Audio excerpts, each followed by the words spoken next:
Hey, welcome to The Explainer. Today, we're digging into an ancient fable about three brothers and a really strange test. Now, on the surface, it seems simple enough, but it holds this incredibly powerful lesson about what we so often get wrong when we think about wisdom. So, let's just start with that big question. What actually is true wisdom? Is it about being the smartest person in the room? Is it about outworking everybody else, or is it something different altogether?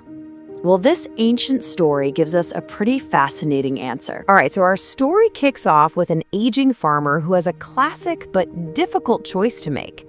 He's got to figure out which one of his three sons is actually worthy of inheriting his land and, his whole legacy. And his three sons, well, they could not be more different from each other. You've got Vikram, the oldest. He's the sharp businessman, totally focused on profit. Then there's Hari, the middle son, a super diligent worker who believes in the value of pure labor. And then you have Raju, the youngest, who's really just known for his kind and gentle heart. So how on earth is a father supposed to choose between them? So the farmer comes up with this clever test. See, he isn't just looking for a good farmer. He's looking for a very specific blend of intelligence, hard work, and kindness. So he gives each son a single bag of seeds and 1 month.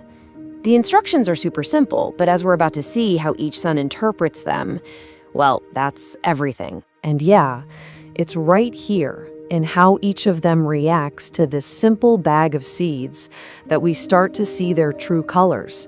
Their real natures come shining through. And boom. Right away, the brothers split off onto three totally different paths. One goes for profit, another for pure labor, and the third, well, he chooses a path of compassion. Let's break down exactly what that looked like. First up, you've got Vikram. The merchant in him sees the seeds not as potential life, but as a commodity, an asset.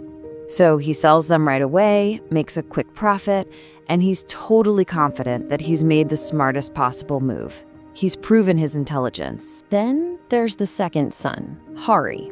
He takes a much more literal path. He embodies hard work. He gets his hands dirty, plants the seeds, and just toils away for a whole month, pouring all of his energy into making them grow.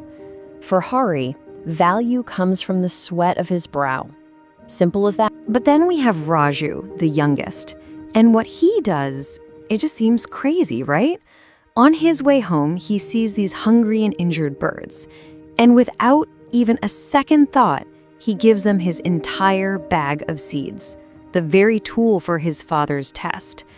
It's a choice that seems to defy all logic, putting kindness way ahead of any hope for profit or productivity. And this is where the story gets really interesting.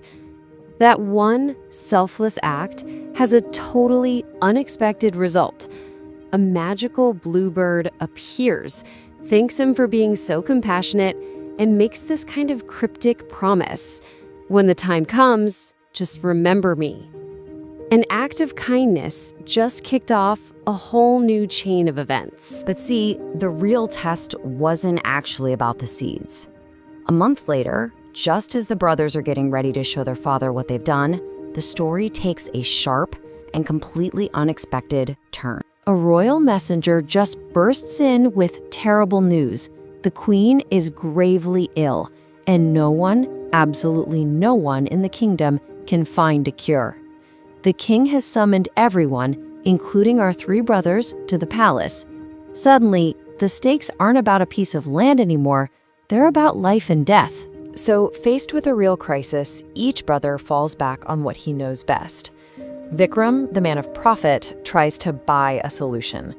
He gets expensive medicine, but it does nothing. Hari, the man of labor, uses his practical, hands-on knowledge to create an herbal remedy. It gives some relief, but it's not a cure. Both of them, they fall short. And then it's Raju's turn. He doesn't have any money, he doesn't have a special remedy, he really has nothing, or so it seems.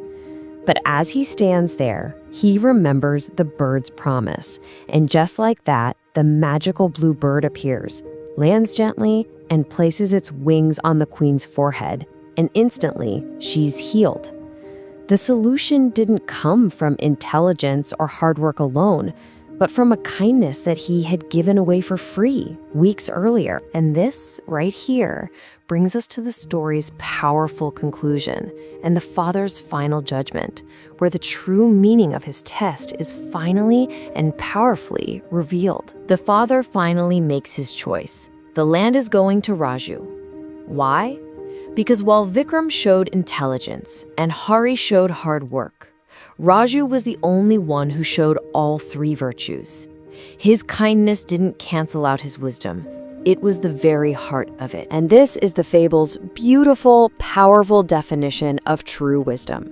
It's not just one thing. It's a balanced combination. It's like a three-legged stool.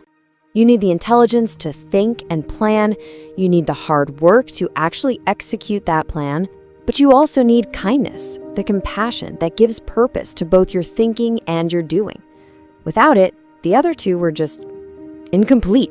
You know, this might be an ancient story, but its message has never felt more relevant. We live in a world that is obsessed with Vikram's profits and Hari's productivity. So it really leaves us with a big question to chew on. In our own lives, which are so driven by results, where do we make room for Raju's compassion? It's something to think about.